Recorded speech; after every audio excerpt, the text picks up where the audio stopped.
Have you ever given a ride to someone who shouldn't still be among the living? Imagine being alone on a highway, deep in the night, and hearing a stranger say, "I'm running from my own funeral." Sounds like a movie scene. But it happened to me.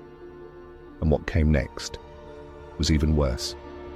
A death certificate, an empty grave, a gas station that never existed. This is the most chilling story of my 23 years on the road. And what if I told you? He might still be out there. Comment now. I'm part of this mystery to show you're riding with me on this trip into the unknown. This is Hank, a true road warrior, a trucker with stories no one else dares to tell. Buckle up, adjust your mirrors, because this story will make you think twice before picking someone up at night. It was a cloudy Thursday, late afternoon. The sky was getting heavy and I was hauling a load of corn, heading out of rural Missouri down to Texas. The road stretched endlessly, one of those long, silent stretches where only the engine and the wind keep you company. Truckers know there are places where time seems to freeze, where your whole world becomes just headlights cutting through the dark. It all started near Ash Grove, a tiny town with maybe 2,000 people. I spotted a young man by the shoulder of the road. He looked around 19 or 20, clothes caked in dirt, one strap of a backpack over his shoulder, and his face looked like it had stepped out of a nightmare. It wasn't just exhaustion, it was like he had come back from a place no one else returns from. You get a sixth sense on the road, a gut feeling. And every instinct told me to keep driving, but something made me stop. I pulled over, opened the passenger door. He climbed in without a word, just sat there, staring into the distance. His silence was heavier than the truck's cargo. 5 minutes passed. Then he said the words that froze my blood. "I'm running from my own funeral." My heart started racing. I thought it was a bad joke. But then he pulled a crumpled paper from his backpack, a death certificate. His name on it, Eli Samuels, date of birth, and the date of death, 2 weeks ago. I couldn't understand. He was right there, alive. Or at least, he seemed to be. And he said he'd been buried, but didn't stay there. He told me he was from a rural area near Branson, had gone camping with friends, and then everything went black. Next thing he knew, he woke up in a coffin. He escaped, crawled through mud and rock until he found the road. He didn't ask for help, didn't cry. He just wanted to disappear again. We kept driving in silence, only the engine and the noise in my head trying to make sense of it all. Then as we passed an old cemetery near Ridgedale, Eli pointed. "That's the place. That's where they buried him." Outside the gate, a broken chain and a muddy shoe, the same kind he was wearing. That's when I realized this wasn't just any ride. I had stepped into one of those mysteries that even a small-town sheriff wouldn't want to touch. And that was just the beginning. The road stayed quiet, like it was listening to what Eli carried in his soul. He had that kind of look, like he'd seen too much. A look that didn't match his age. The night got thicker. Fog started blanketing the road like a heavy shroud. I felt it. Something big was about to happen. Around 3 a.m., Eli asked me to pull over. "There, that old gas station. I need to show you something."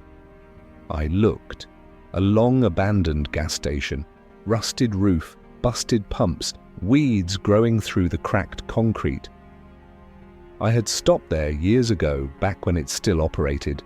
But now, just a skeleton of a forgotten place. Still, something told me to stop. As soon as I killed the engine, the air changed, heavy.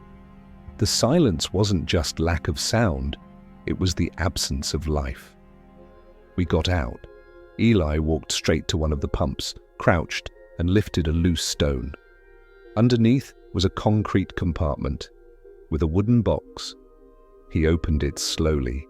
Inside, documents, old photos, a hospital badge. Eli Samuels, 1999. It was his photo, no doubt, but he looked about 30 in it. "I buried this myself," he said. Before I could ask more, he turned and vanished into the dark. I searched, called, used a flashlight, honked the horn.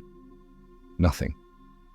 Back in the truck, my heart pounding, I saw his backpack and left on the passenger seat. I opened it. Inside, a handwritten note. "Look in grave 33. The next morning, I returned to the cemetery, Ridgedale Memorial Park. I spoke to the groundskeeper. When I mentioned grave 33, he frowned. "We don't use that term here, but there's an old plot with that number. Never officially occupied." I went there, a hidden corner overgrown with weeds and stones, a wooden marker, name worn off, but faintly. You could still read it. Eli Samuels. The grave was open and empty. In that moment, my world flipped. I didn't know if I had driven a dead man, a wandering spirit, or something else entirely. But whatever it was, Aki, it was real. And the questions haunted me. How did he know where he was buried? How did he escape? Why did he choose me? Over the next few days, I started digging. I used the name on the badge, searched old records, missing persons forums, state archives, and that's when it got stranger. Eli Samuels was real. He disappeared in 1999, last seen leaving a psychiatric hospital near Branson. The report said he claimed to have escaped a burial. Delusion? Maybe. But the photo from the file was exactly the kid who entered my truck. Same face, only 10 years older. I spoke to a local historian. He knew the legends. That stretch between Ash Grove and Ridgedale has a reputation, he said. People vanishing for minutes, then reappearing, unaware of where they'd been. Figures on the roadside, hitchhikers who disappear from the rearview mirror. He mentioned a study by a professor from the University of Kansas. Liminal spaces, portals between the physical and the psychic. The theory? Abandoned places gather so much emotional residue that they become breaches, passages where time and memory blur, fragments of the past trapped in pain, walking again, searching for something. Someone. Could that be it? I went back to that gas station a few days later, and what I found shocked me. Nothing. No pumps. No cracked concrete. No compartment. Just overgrown weeds. I asked nearby locals. Their answer was blunt. That place was never a gas station. It's been an empty lot since 1985. My head was spinning. The backpack vanished from my truck the following week. No one else had access. But deep down, one thing stayed clear. Eli didn't show up by accident. He wanted to be remembered. Or maybe he came with a warning. Have you ever stopped to wonder, what if some souls refuse to be forgotten? What if, between the gears of time and the silence of the world, there are minds that won't fade, trapped in eternal loops until someone notices? That's the feeling that's lived in me ever since. Eli wasn't just a memory. He was a message. A sign that there's more hiding in the curves of the road than eyes can see. I dove into other stories. Phantom cargo, disappearing hitchhikers, children who appear by the roadside, then vanish in the mirror, dismissed as hallucinations. But the patterns repeat. Isolated places. Around 3 a.m. intense cold, signal loss, time slowing. Paranormal experts call them liminal manifestations. Apparitions in places where reality feels thin, fragile, where the veil between worlds tears, if only for a moment. But there's another theory.